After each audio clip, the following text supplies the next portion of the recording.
जय श्री कृष्णा। पितृपक्ष में सुनने वाली कथा का दूसरा भाग सुनाऊंगी। रथ के महाभाग में बैठ जाने पर अर्जुन की क्या दशा हुई। संजय बोले, हे राजन, जो बड़े उत्साह से युद्ध करने आए थे, पर कायरता के कारण जो विषाद कर रहे हैं, जिनके नेत्रों में इतने आंसू भराए हैं कि देखना भी मुश्किल हो रहा है, ऐसा अर्जुन से भगवान मधुसूदन बोले कि हे अर्जुन, तू इस बेमौके पर तुझमें यह कायरता कहाँ से आ गई। ये कायरता न तो श्रेष्ठ पुरुषों के द्वारा धारण करने लायक है, न सुरग देने वाली है, न कीर्ति करने वाली है। इसलिए हे पार्थ, तू इस नपुंसकता को अपने मत में आने दे, न आने दे, क्योंकि तेरे जैसे पुरुषों में इसका आना उचित नहीं है। अतः हे प्रताप, हृदय की इस तुच्छ दुर्बलता को छोड़कर युद्ध के लिए खड़ा हो जाओ। ऐसा सुनकर अर्जुन क्या बोले संजय? अर्जुन बोले, महाराज, मैं मरने से थोड़ी ही डरता हूँ, मैं तो मारने से डरता हूँ। ए अरिसुदन, ये भीष्म पितामह गुरु द्रोण तो पूजा करने योग्य है, इसलिए हे मधुसूदन, ऐसे पूजनीय पुरुषों को तो कटु शब्द भी नहीं कहना चाहिए। फिर उनके साथ में बाणों से युद्ध कैसे करूं? अरे भैया, केवल कर्तव्य पालन के सामने और भी कुछ देखा जाता है क्या? महाराज, महानुभाव गुरुजनों को न मारकर मैं इस मनुष्य लोक में भिक्षा के अंश से जीवन निर्वाह करना भी श्रेष्ठ समझता हूँ। अगर आपके कहे अनुसार मैं युद्ध भी करूं तो गुरुजनों को मारकर उनके खून से लथपथ और धन की कामना की मुख्यता वाले भागों को तो भोगूंगा, इससे मुझे शांति थोड़ी ही मिलेगी। फिर तुम क्या करना ठीक समझते हो? हे भगवान, हम लोग ये नहीं समझ पा रहे हैं कि युद्ध करना ठीक है ना युद्ध न करना ठीक है, था युद्ध में हम उनको जीतेंगे या वो हमको जीतेंगे। सबसे बड़ी बात तो यह है भगवान कि हम जिनको मारकर जीना भी नहीं चाहते, वे ही धृतराष्ट्र संबंधी हमारे सामने खड़े हैं, फिर उनको हम कैसे मारे? जब तुम निर्णय नहीं कर सकते तो फिर तुमने क्या उपाय सोचा है? हे महाराज, कायरता के दोष से मेरा छात्र स्वभाव दब गया है। मैं धर्म का निर्वाह करने में मेरी बुद्धि काम नहीं कर रही है, इसलिए जिससे मेरा निश्चित कल्याण हो वह बात मेरे लिए कहिए। मैं आपका शिष्य हूँ और आपके ही शरण हूँ, आप मुझे शिक्षा दीजिए। परंतु महाराज, आपने पहले जैसे युद्ध करने के लिए कह दिया था वैसा फिर न कहे, क्योंकि युद्ध के परिणाम मुझे यहाँ का धन धान्य से संपन्न और निष्कंटक राज्य मिल जाए अथवा देवताओं का आधिपत्य मिल जाए तो भी मेरा ये इंद्रियों को सुखाने वाला शोक दूर हो जाए, ऐसा मैं नहीं कर सकता। फिर क्या हुआ संजय? संजय बोले, हे राजन, निंद्रा विजयी अर्जुन अंतर्यामी भगवान श्री कृष्ण से मैं युद्ध नहीं करूंगा, ऐसा साफ साफ कहकर चुप हो गए। अर्जुन के चुप होने पर भगवान क्या बोले? अंतर्यामी भगवान श्री कृष्ण दोनों सेनाओं के मध्य भाग में विषाद करते हुए अर्जुन से मुस्कुराते हुए कहने लगे, तू शोक न करने लायक का शोक करता है, पंडिताई किसी बड़ी बड़ी बातें करता है, परंतु जो मर गए हैं उनके लिए और जो जीते हैं उनके लिए भी पंडित लोग शोक नहीं करते। शोक क्यों नहीं करते भगवान? मैं, तू और ये राजा लोग पहले नहीं थे, ये बात भी नहीं है। हम सब आगे नहीं रहेंगे, ये बात भी नहीं है। अर्थात हम सब पहले भी थे, आगे भी रहेंगे, ऐसा जानकर पंडित लोग शोक नहीं करते। इस बात को कैसे समझा जाए? अरे भैया, देहधारी के शरीर में जैसे कुमार, युवा और वृद्धावस्था होती है, वैसे ही देहधारी के दूसरे शरीरों की प्राप्ति होती है। इस विषय में पंडित लोग मोहित नहीं होते हैं। कुमार आदि अवस्थाएं शरीर की होती है, ये तो ठीक है, पर अनुकूल प्रतिकूल सुखदायी दुखदायी पदार्थ सामने आ जाए तब क्या कर रहे भगवान?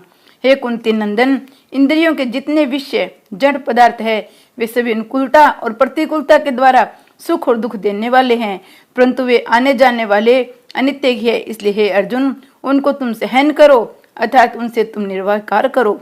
उनको सहने से, उनमें निर्विकार रहने से क्या लाभ होता है? हे पुरुषों में श्रेष्ठ अर्जुन, सुख दुख में सम्मान रहने वाले जिस धीर पुरुष को ये इंद्रियों के विषय सुख दुख नहीं करते, वह सवत सिद्ध अमरता परमात्मा की प्राप्ति का अनुभव कर लेता है। वह अमरता का अनुभव कैसे कर लेता है? सत्य चेतन तत्व की सत्ता को कभी अभाव नहीं होता, असत की सत्ता ही नहीं है। इन दोनों की तत्व की तत्वदर्शी ज्ञान महापुरुष जान लेते हैं, इसलिए वे अमर हो जाते हैं। वह सत्य अविनाशी क्या है भगवान? जिससे वह संपूर्ण संसार में व्याप्त है, उसको तुम अविनाशी समझो। इस अविनाशी का विनाश कोई भी नहीं कर सकता। असत्य क्या है भगवान? इस अविनाशी अप्रेम में नित्य रहने वाले शरीर के ये सब शरीर अनुकूल है, अंत वाले हैं, विनाशी है। इसलिए हे अर्जुन, तुम अपने युद्ध रूप कर्तव्य कर्म का पालन करो।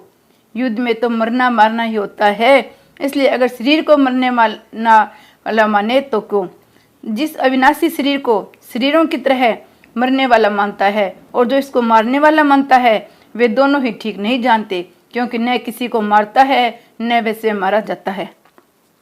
ये शरीर मारने वाला क्यों नहीं है भगवान? ये शरीर न तो कभी पैदा होता है न कभी मरता है। ये पैदा होकर फिर होने वाला नहीं है। ये जन्म रहित नित्य निरंतर रहने वाला शाश्वत और अनादि है।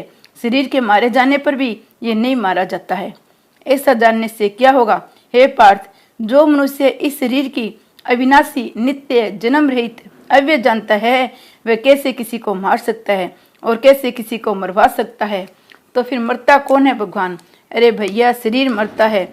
मनुष्य जैसे पुराने कपड़ों को छोड़कर नए कपड़े को धारण करता है, ऐसे ये शरीर पुराने शरीर को छोड़कर दूसरे नए शरीर में चला जाता है। नए नए शरीर को धारण करने से इसमें कोई न कोई विकार तो आता ही होगा।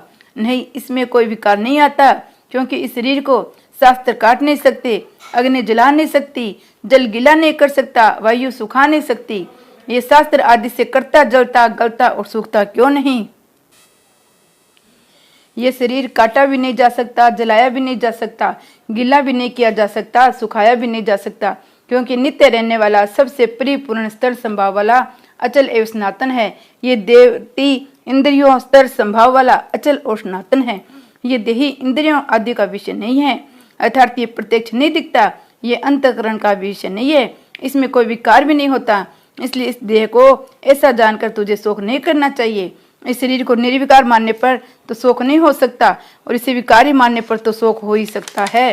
हे महाबाहो, अगर तू इस शरीर को नित्य पैदा होने वाला नित्य मरने वाला भी मान ले, तो भी तुझे इसका शोक नहीं करना चाहिए, क्योंकि जो पैदा हुआ है वह जरूर मरेगा, और जो मर गया है वह जरूर पैदा होगा। इस नियम को कोई हटा नहीं सकता।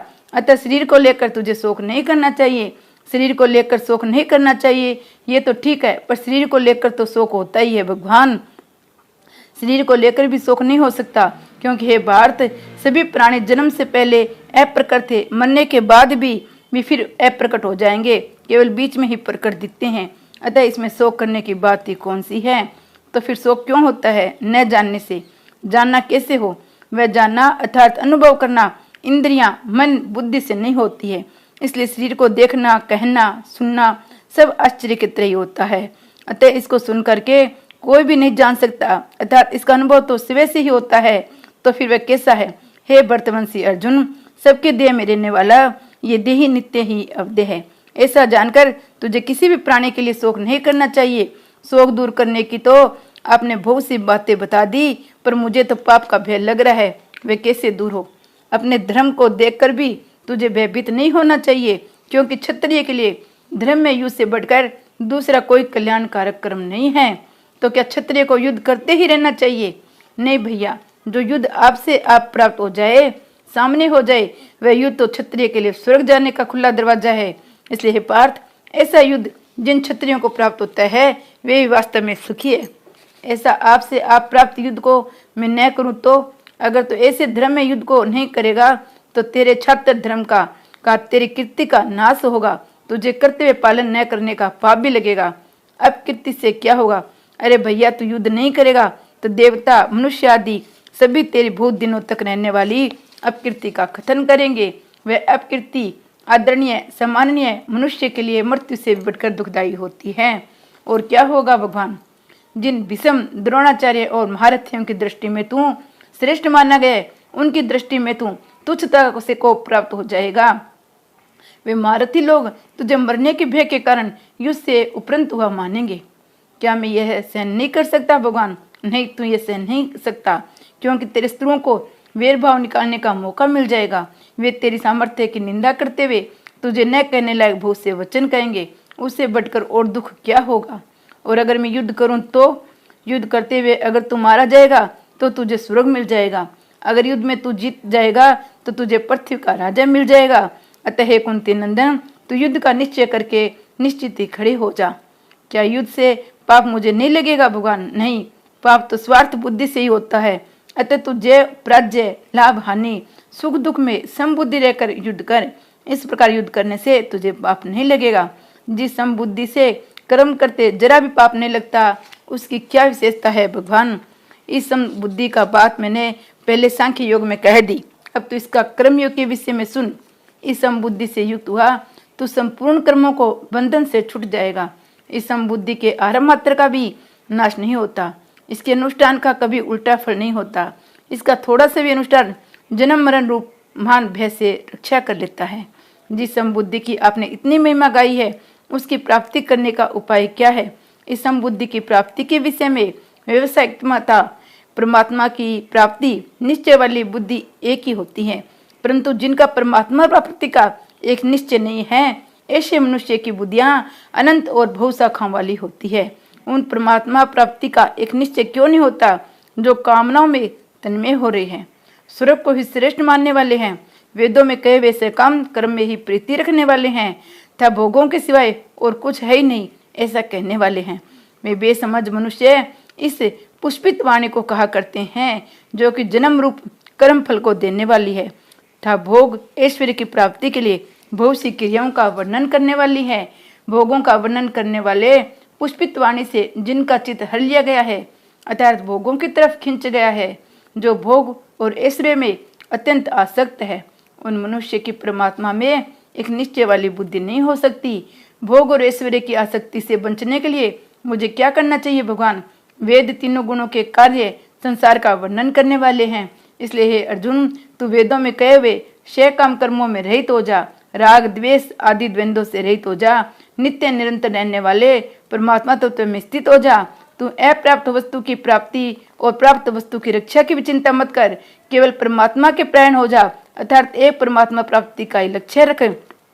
ऐसा एक निश्चय कोई हर ले कर ले तो उसका क्या परिणाम होता है? जैसे भूत बड़े सरोवर के प्राप्त होने पर छोटे सरोवर का कोई महत्व नहीं रहता, कोई जरूरत नहीं रहती, ऐसे वेदों और शास्त्रों के तात्पर्य को जानने वाला तत्व जीवन मुक्त महापुरुष को दृष्टि से संपूर्ण वेदों का उतना ही तात्पर्य है, अर्थात उनके मन में संसार का भोगों का कोई महत्व नहीं रहता है। मेरे लिए ऐसी स्थिति को प्राप्त करने का कोई उपाय है? हाँ, कर्मयोग है। तेरा कर्तव्य कर्म करने में ही अधिकार है, फल में कभी नहीं, अर्थात तू फल की इच्छा न रहकर अपने कर्तव्य का पालन कर। तू कर्म फल का हेतु भी मत बन, अर्थात जिसमें कर्म किया जाता है उन शरीर इंद्रियां मन बुद्धि आदि में भी ममता न रख। तो फिर मैं क्या करूं कि कर्म हो? कर्म न करने में भी तेरी आसक्ति नहीं होनी चाहिए, तो फिर कर्म करूं कैसे? सिद्धि असिद्धि में सम होना योग कहलाता है। इसलिए हे धनंजय, तू आसक्ति का त्याग करके योग में स्थित होकर कर्म कर। अगर योग में स्थित होकर कर्म न करूं तो इस समता के बिना सकाम कर्म अत्यंत ही निकृष्ट है। अतः हे धनंजय, तू समबुद्धि का आश्रय ले, क्योंकि कर्म फल की इच्छा करने वाले कर्पण है, अर्थात कर्म फल के गुलाम है। कर्म फल की इच्छा वाले कर्पण है तो फिर श्रेष्ठ कौन है? समबुद्धि से युक्त मनुष्य श्रेष्ठ है। समबुद्धि से युक्त मनुष्य इस जीवित अवस्था में ही पाप पुण्य से रहित हो जाता है। इसलिए तू समता में स्थित हो जा, क्योंकि कर्मों में समता ही कुशलता है। समबुद्धि का क्या परिणाम होगा भगवान? समबुद्धि का समता से युक्त मनुष्य कर्मजन्य फल का त्याग करके जन्म रूप बंधन से रहित होकर निर्विकार पद को प्राप्त हो जाते हैं। ये मैं कब समझूं कि मैंने कर्मजन्य फल का त्याग कर दिया? जब तेरी बुद्धि मोह रूपी दलदल को तर जाएगी, तब तुझे सुनने वाले भुक्त और अभुक्त भोगों में वैराग्य हो जाएगा। वैराग्य होने पर फिर समता की प्राप्ति कब होगी? शास्त्रों के अनुसार सिद्धांतों से मतभेदों से विचलित हुई तेरी बुद्धि सब संसार से सर्वथा विमुख होकर परमात्मा में अचल हो जाएगी, तब तुझे लोग सद्य रूप समता की प्राप्ति ही हो जाएगी। अर्जुन बोले, समता को प्राप्त हुए स्थिर बुद्धि वाले मनुष्य के क्या लक्षण होते हैं भगवान? भगवान श्री कृष्ण बोले, हे पार्थ, जब साधक मन में रहने वाले संपूर्ण कामनाओं का त्याग कर देता है, अपने आप में ही संतुष्ट रहता है, तो वह स्थित प्रज्ञ स्थिर बुद्धि वाला कहलाता है। वह स्थिर प्रज्ञ बोलता कैसे है? भैया, उसका बोलना साधारण क्रिया रूप से नहीं होता है, प्रत्युत भाव रूप से होता है। वर्तमान में विहार करते हुए दुखों की प्राप्ति होने पर जिसके मन में उद्वेग नहीं होता, सुखों की प्राप्ति होने पर जिसके मन में क्षेप्रा नहीं होता, तथा जो राग भय और क्रोध से रहित हो गया है, वह मननशील मनुष्य स्थित प्रज्ञ कहलाता है। सब जगह आसक्ति रहित हुआ जो मनुष्य प्रबंध के अनुसार अनुकूल परिस्थिति के आने पर हर्षित नहीं होता और प्रतिकूल परिस्थिति के आने पर द्वेष नहीं करता, उसकी बुद्धि स्थिर हो गई है, अर्थात उससे पहले उसने उस परमात्मा की प्राप्ति करनी है, ऐसा जो निश्चय किया था वह सब सिद्ध हो गया है। वह स्थित प्रज्ञा बैठता कैसे है भगवान? जैसे कछुआ अपने चारों पैर, गर्दन और पूंछ इन 6 अंगों को समेट कर बैठता है, ऐसे ही जिसमें वह कर्मयोगी संपूर्ण इंद्रियों और मन को अपने अपने विषयों से समेट लेता है और हटा लेता है, उसमें उसकी बुद्धि स्थिर हो जाती है। इंद्रियों को समेटने की वास्तविक पहचान क्या है? क्या इंद्रियों को अपने विषय में हटाने वाले देहाभिमानी मनुष्यों के भी विषय तो निवृत्त हो जाते हैं, पर रस बुद्धि, सुख भोग बुद्धि निवृत्त नहीं होती है। परंतु परमात्मा की प्राप्ति होने से स्थित प्रज्ञ मनुष्य की रस बुद्धि भी निवृत्त हो जाती है। रस बुद्धि रहने से क्या हानि होती है? हे कुंती नंदन, रस बुद्धि रहने से साधन प्राण विवेकी मनुष्य की प्रमंडशील इंद्रियां उसके मन को जबरदस्ती विषयों की तरफ खींच ले जाती है। इस रस बुद्धि को दूर करने के लिए क्या करना चाहिए? कर्मयोग साधक संपूर्ण इंद्रियों को वश में करके मेरे प्राण होकर बैठे, अर्थात मेरे भरोसे निश्चित हो जाए। इस तरह जिसकी इंद्रियां वश में हैं उसकी बुद्धि प्रतिष्ठित है। आपके प्राण न होने से क्या लाभ होगा? मेरे प्राण न होने से विषयों का चिंतन होगा। विषयों के चिंतन से क्या होगा? मनुष्य की उन विषयों से आसक्ति हो जाएगी। आसक्ति होने से क्या होगा? उन विषयों को प्राप्त करने में कामना पैदा हो जाएगी। कामना पैदा होने से क्या होगा? कामना की पूर्ति में बांधा पड़ने पर क्रोध आ जाएगा। क्रोध आने से क्या होगा? क्रोध के आने से समूह हो जाएगा, अर्थात मूर्ता छा जाएगी। मूर्ता छा जाने से क्या होगा? मैं साधक हूँ तो मुझे ऐसा व्यवहार करना चाहिए, ऐसा बोलना चाहिए आदि जो पहले विचार किया था उसकी समृद्धि नष्ट हो जाएगी, अतः उसकी याद नहीं रहेगी। समृद्धि नष्ट होने पर क्या होगा? बुद्धि, नया विचार करने की शक्ति नष्ट हो जाएगी, अर्थात इस समय मुझे क्या करना चाहिए क्या नहीं, ये विवेक शक्ति दब जाएगी। और बुद्धि नष्ट होने से क्या होगा? उस मनुष्य का पतन हो जाएगा। स्थित प्रज्ञा को बैठने की बात तो आपने बता दी, अब ये बताइए कि वह चलता कैसे है? भैया, उसका चलना क्रिया रूप में नहीं भाव रूप से होता है। वशीभूत अंतकरण वाला साधक राग द्वेष से रहित और अपने वश में की हुई इंद्रियों द्वारा विषयों का सेवन करता हुआ अंतकरण की प्रसन्नता को प्राप्त हो जाता है। अंतकरण की प्रसन्नता को प्राप्त होने पर क्या होता है? उस प्रसन्नचित मनुष्य के संपूर्ण दुखों का नाश हो जाता है। उसकी बुद्धि बहुत जल्दी परमात्मा में स्थित हो जाती है। बुद्धि स्थिर किसकी नहीं होती है? जिसका मन और इंद्रियां सहमित नहीं है, ऐसे मनुष्य की एक निश्चय वाली बुद्धि नहीं होती। व्यवस्थात्मक बुद्धि न होने से उसकी मुझे केवल अपने कर्तव्य का पालन करना है ऐसी भावना, ऐसा विचार नहीं होता। ऐसी भावना न होने से, अर्थात अपने कर्तव्य का पालन न होने से उसको शांति नहीं मिलती है। फिर अशांत मनुष्य को सुख भी कैसे मिल सकता है? जो संसारी है उसकी बुद्धि स्थिर होने की तो संभावना ही नहीं है, पर जो साधक है उसकी बुद्धि स्थिर न होने पर क्या कारण है? कारण यह है कि जैसे जल में चलती हुई नाव को वायु हर लेती है, ऐसे साधक के अपने अपने विषयों को विचरती हुई इंद्रियों को एक इंद्रिय मन में भी साथ हो जाती है। इस इंद्रियों के साथ मिला हुआ वह अकेला मन ही उस साधक की बुद्धि हर लेता है। तो फिर बुद्धि स्तर कैसी होती है? हे महाभाव, जिसकी इंद्रियां सब प्रकार से वश में हैं, अर्थात जिसके मन में विषयों का चिंतन नहीं होता, उसकी बुद्धि स्थिर होती है। जिसकी इंद्रियां वश में नहीं है, ऐसे साधारण मनुष्य में जिसकी इंद्रियां वश में है, ऐसे संयमी मनुष्य में क्या अंतर है? साधारण मनुष्य की जो रात है, अर्थात जो परमात्मा प्राप्ति के विषय में बिल्कुल सोए हुए हैं, उस रात में संयमी मनुष्य जागता है, अर्थात परमात्मा तत्व का अनुभव करता है। और जिसमें साधारण मनुष्य जागते हैं, अर्थात भोग भोगने और संग्रह करने में बड़े सावधान सजग रहते हैं, वह तो परमात्मा तत्व को जानने वाले मननशील मनुष्य की दृष्टि में रात है और अंधेरा है। तो फिर उस संयमी मनुष्य के सामने भोग पदार्थ आते ही नहीं होंगे? आते हैं, परंतु जैसे अपनी मर्यादा में अटल रहने वाले चारों ओर से जल द्वारा परिपूर्ण समुद्र में संपूर्ण नदियों का जल आकर मिल जाता है, पर वह समुद्र में कोई विकार पैदा नहीं करता, ऐसे उस संयमी मनुष्य के सामने संसार के सभी भोग आते हैं, पर वे उसमें कोई विकार पैदा नहीं करते। ऐसे मनुष्य ही परम शांति को प्राप्त होते हैं और भोगों के कामने वाला नहीं। भोगों की कामना वालों को भी शांति प्राप्त कैसे हो? उसको तो त्याग से ही शांति प्राप्त होगी। जो मनुष्य संपूर्ण कामनाओं को तथा शेप्रा को त्याग करके अहंता ममता से रहित होकर विचरता है, उसको शांति प्राप्त हो जाती है। अहंता ममता से रहित होने पर उसकी स्थिति कहाँ होती है? उसकी स्थिति ब्रह्मा में होती है। हे पार्थ, यही ब्रह्म स्थिति है। उसकी प्राप्ति होने पर ही मनुष्य कभी मोहित नहीं होता है। यदि मनुष्य इस बाह्य स्थिति में अंतकाल में भी स्थित हो जाए, अर्थात अंतकाल में भी अहता ममता रहित हो जाए, तो वह शांत ब्रह्मा को प्राप्त हो जाता है। श्री कृष्ण भगवान ने की जय।